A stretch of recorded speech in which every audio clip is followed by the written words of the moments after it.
ان کے بقول امریکہ صومالیہ کے ذریعے مشرقی افریقہ کو اپنی گرفت میں رکھنا چاہتا ہے، سوڈان اور ایتھوپیا کی اسلامی تحریکات کو دبانا چاہتا ہے، صومالیہ کو ایک نظریاتی اسلامی ریاست بننے سے باز رکھنا چاہتا ہے اور متوقع تیل اور معدنی ذخائر کا کنٹرول حاصل کرنا چاہتا ہے۔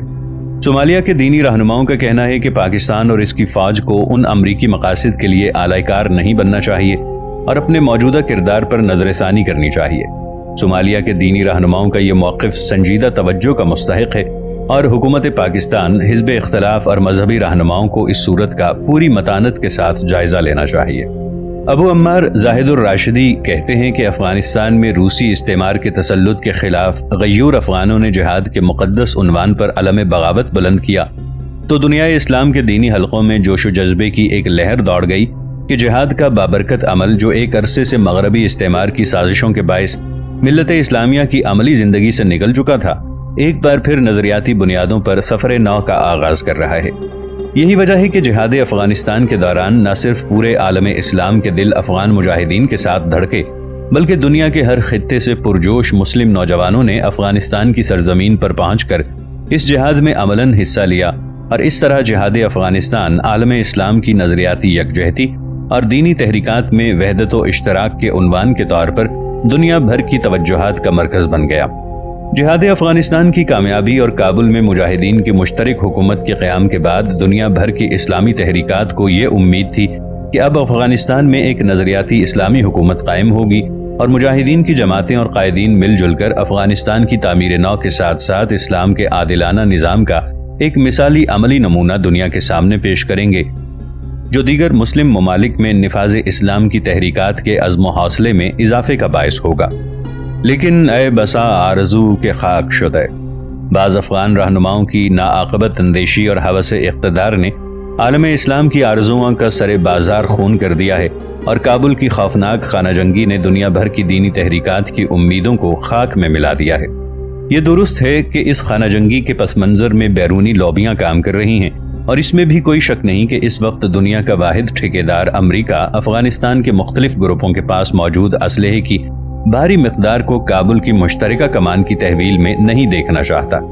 کیونکہ اس کے خیال میں اس صورت میں کابل اس قدر طاقتور ہو جائے گا کہ ارد گرد کی دیگر ریاستوں پر اثر انداز ہو سکے گا۔ اس لیے امریکہ اس اسلحے کو خانہ جنگی میں اسی طرح ضائع کرا دینا چاہتا ہے جس طرح اس نے ایران میں اپنا چھوڑا ہوا اسلحہ عراق ایران جنگ کی صورت میں ضائع کرا دیا تھا۔ اسی طرح امریکہ افغانستان میں ایک نظریاتی اسلامی حکومت اور اسلامی نظام کے عملی نفاذ کو بھی برداشت کرنے کے لیے تیار نہیں ہے، کیونکہ یہ سرمایہ دارانہ اور اشتراکی نظاموں کی ناکامی کے بعد عالم اسلام اور اسلام کے عادلانہ اور متوازن فلاحی معاشرے کا آغاز ہوگا جسے آگے بڑھنے سے روکا نہیں جا سکے گا۔ یہی وجہ ہے کہ چند ماہ قبل جنرل رشید دوستم کے دورہ امریکہ کے موقع پر حکمت عملی یہ طے کر لی گئی تھی کہ یا تو جنرل دوستم کے اشتراک کے ساتھ کابل میں ایک ڈھیلی ڈھالی حکومت بنوا دی جائے یا پھر افغانوں کو تقسیم کر کے وسط ایشیا کی 9 آزاد مسلم ریاستوں اور افغانستان کے درمیان ایک نئی بفر اسٹیٹ قائم کر دی جائے تاکہ کابل کی حکومت ان ریاستوں پر اثر انداز نہ ہو سکے۔ یہ ساری باتیں تسلیم، مگر سوال یہ ہے کہ اس سب کچھ کے لیے آلائے کار کون ہے اور امریکہ ان مقاصد کے لیے استعمال کسے کر رہا ہے؟ پروفیسر برہان الدین ربانی، انجینئر حکمت یار اور انجینئر احمد شاہ مسعود اگر اپنے گریبان میں جان کر اس سوال کا جواب تلاش کر سکیں تو یہ ان کا پوری امت پر احسان ہوگا۔ اس ساری صورتحال میں اگر کوئی بات کسی حد تک اطمینان بخش ہے تو وہ یہ ہے کہ اس افسوسناک خانہ جنگی میں علماء کی جماعتیں براہ راست شریک نہیں ہیں اور افغان مسلمانوں کا بے مقصد اور بے گناہ خون بہانے کے اس شرمناک عمل میں مولانا محمد نبی محمدی، مولانا محمد یونس خالص، مولانا جلال الدین حقانی اور مولانا ارسلان رحمانی کا نام سامنے نہیں آ رہا۔ گویا اس کشمکش میں دینی مدارس کی تربیت یافتہ قیادت کا کردار نسبتاً متوازن اور معتدل ہے، لیکن ان چاروں بزرگوں کی خدمت میں ہم یہ عرض کرنا چاہتے ہیں کہ افغان مجاہدین کی خانہ جنگی میں ان کا فریق کے طور پر سامنے نہ آنا ایک اچھا عمل ہے جس پر وہ بلا شبہ تحسین کے مستحق ہیں، لیکن یہ کردار کافی نہیں ہے۔ انہیں خانہ جنگی کو رکوانے کے لیے مصالحت کنندہ کا کردار ادا کرنا چاہیے اور آگے بڑھ کر ان لوگوں کو ان کے منفی طرز عمل کے سنگین نتائج کا احساس دلانا چاہیے جو محض شخصی انا گروہی یا ترجیحات کی خاطر شعوری یا غیر شعوری طور پر عالمی استعمار کا آلائے کار بن کر افغانستان کو تباہ کرنے پر تل گئے ہیں۔ دفاعی بجٹ میں کمی قومی خودکشی کے مترادف، ماہنامہ شریعہ گجرانوالہ مئی 1995۔ ابو عمار الراشدی۔